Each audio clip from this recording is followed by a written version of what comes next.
Welcome back to another episode of Rock Boys Football, a fascinating storyline for Lincoln Riley, this USC program, heading into Saturday's matchup against Nebraska. You got the new quarterback one, getting the nod. Jayden Maiava going to get the start, spent all the bye week, kind of getting prepped as that quarterback one. Want to dive into just a few things that we're looking for from Jayden in this football game against Nebraska. And I think there's two things I want to kind of note before we get into some of the things we're looking for. One, this kid is must watch television if you're a USC fan. I spent a lot of time going back to some of those UNLV games last year for Jayden. He's a blast to watch play football. Now, he's going to make a lot of throws that are going to make your jaw drop. He's going to make a lot of plays as an athlete that make your jaw drop a little bit.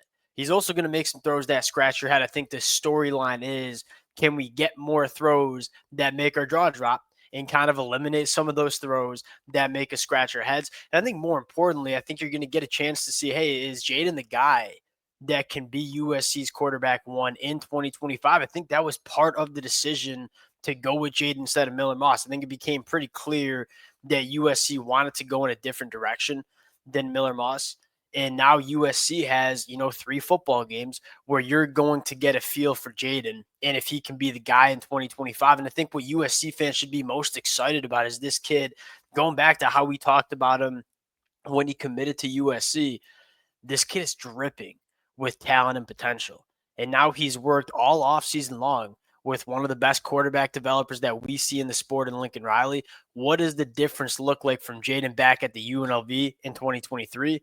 And what does it look like now, stepping foot on campus for USC, getting his first start? What are some of those things we're looking for? Fired up to get into it. Now, before we do, and as always, the USC fans would love to hear some expectations for Jayden. What do you want to see from Jayden start number one for USC? I think there's a lot of different takes you could have. I think there's certainly reason to have really, really high standards for Jayden because of how talented he is. And I think there's also reason to say, hey, we kind of know there might be some growing pains. Would love to hear some of the expectations from the USC fans in the comments section. If y'all do enjoy the content, consider subscribing to the channel. Going to be a blast diving into the film with y'all after this Nebraska game.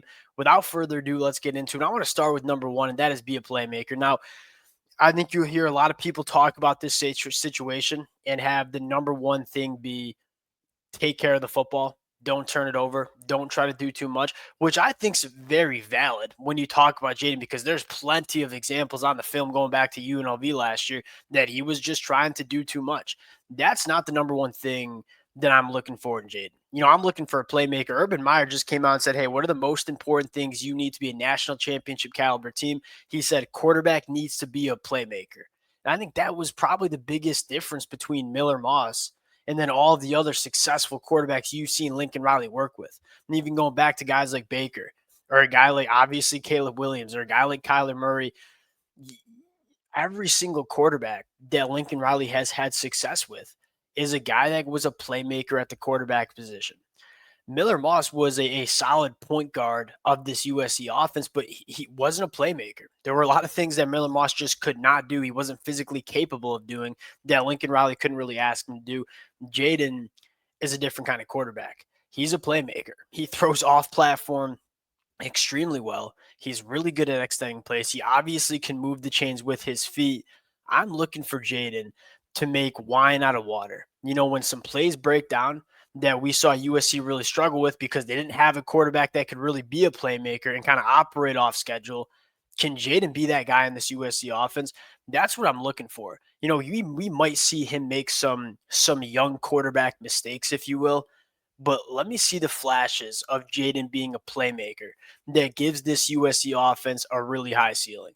Now, number two I'm looking for is facilitating the run game. This is probably what I'm most excited about with Jayden taking over this USC offense, is what that read option game is going to look like. Going back to Miller Moss, there was just no respect that defenses had for Miller Moss keeping the football on the read option. Now that you have Jayden running this offense, those backside linebackers and backside edge defenders, they're going to need to respect what Jayden can do running the football. And so when I say facilitate the run game, yeah, I would expect Jayden to keep it a few times on those read options and pick it up with his legs, but I also want him to make the right reads. And if you can make those backside edge rushers and linebackers respect you keeping the football, it's only going to help guys like Woody Marks and Quentin Joyner find more space at the line of scrimmage. And so I think this rushing attack is going to be look, the rushing attack, we've talked about it all year. This is a top 20 rushing offense in the country in terms of yards per carry. Now, they don't run the football all that much, but when they do run it, they run it at a very high level. Do they lean more into the run game with Jayden, a little bit more of a dual threat quarterback running the offense? I would expect the answer is yes. And how does this run game look against the Nebraska front seven that's really, really good against the run? That's something we're certainly looking for. Number three, this kind of gets into some of the smaller stuff. And I think number three, I would say, is play within the offense. And what I mean by that is Lincoln Riley is going to dial it up. Lincoln Riley's going to scheme up plays where plays are there. Can you just execute those plays and kind of trust and not try to do a little bit too much? Now, that's kind of the last three talking points we have is, kind of in this, it's really tough for young quarterbacks to walk this line.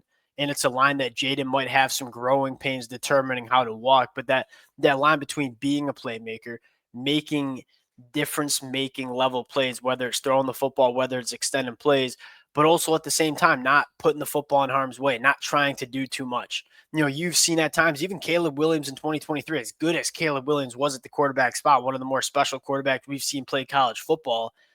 There were times last year where I think Lincoln Riley would say this. I think a lot of USC fans would say this, where Caleb Williams tried to do too much.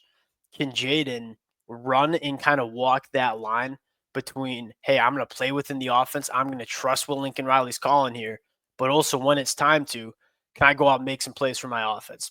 That's number three. Number four, simple stuff. And this is the stuff that's kind of hard for us to evaluate because we don't know the play calls every single snap.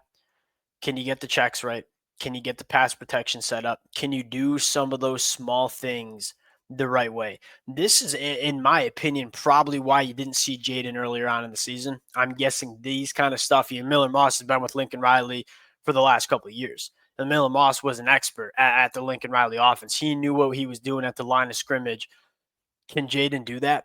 Again, that's going to be hard for us to evaluate, but you'll probably get a good sense of it if the moment's too big for him and he's getting a little confused running this offense. I think and one of the things I'll say here is, can Lincoln Riley just give him some easy access throws early to kind of settle him in?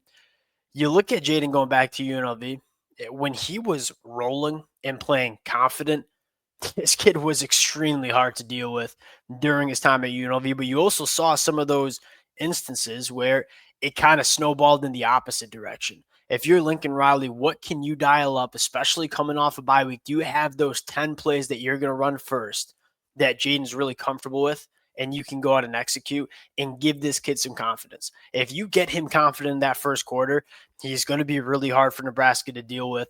Do the simple stuff. Give him some confidence. And then number five, keep the ball out of harm's way. This was Jayden's biggest bugaboo last year. And it wasn't necessarily missing throws. Like, there's kind of two ways to put the ball in harm's way. One is missing throws. Like, you just kind of airmailing him. We saw Miller Moss do that a couple times, just not being accurate with the football. The other way is making bad decisions. Jayden's problem was making bad decisions. Not seeing underneath defenders, not seeing a safety dropping down to that robber zone. Those kind of young quarterback mistakes. There's not a lot of examples where Jayden just misses a throw and turns it over. It was a lot of times he just didn't see defenders, made bad decisions, kind of made a decision pre-snap, was going to go to that pass catcher, now threw a pick.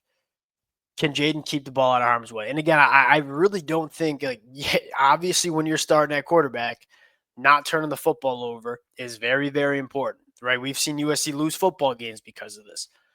But I also don't want to take that gunslinger mentality away from Jayden either. And it's kind of a similar conversation we have with the Miami Hurricanes and Cam Ward, where, yeah, sometimes Cam Ward will drive you nuts in terms of trying to do too much, putting the ball in harm's way. But for every one time that he turns the ball over or takes a really bad sack, there's 5 other times where he's making big-time plays that lead to touchdowns. You don't want to handcuff this kid. You got to go let him be a playmaker. I think Lincoln Riley's going to let him be a playmaker. And I think for USC fans, you got to probably live with maybe a little bit more turnover-worthy plays but you're also going to live with a quarterback that can make a lot of things happen. At the end of the day, this kid, and again, it kind of sums up how I feel about him. He is a raw quarterback. It was not a surprise when Miller Moss won the starting job out of fall camp. But this kid, if he reaches his potential, has every ability to be a legitimate high end quarterback in all of college football. The ceiling for Jayden versus Miller Moss, it's not really that close. How close is Jayden to his ceiling? We'll find out Saturday against Nebraska. A lot to be excited about. Again, we'll have I think we'll do an instant reaction to this football game and then obviously dive into some film later on in that week. This is a huge storyline for USC again, not only because you want to win football games in 2024, that's obvious, but I think also more importantly, like this will give you a sense of what USC needs to do in the transfer portal because it doesn't sound like Julian Lewis is coming. You might end up flipping Hassan Longstreet. There's a real possibility that Miller Moss transfers out, Julian Lewis doesn't come, Hassan doesn't come in. You got to know like what do we think about Jayden? Can he be the guy? Do we need to get a starting quarterback in the portal? Do we need to get some depth in the portal? We'll get our answer over the next couple of weeks. Fired up for this kid. Really going to be fun to watch. Appreciate you guys rocking with it. If y'all do enjoy the content, consider subscribing to the channel. Appreciate you guys. We'll talk to y'all later. Peace.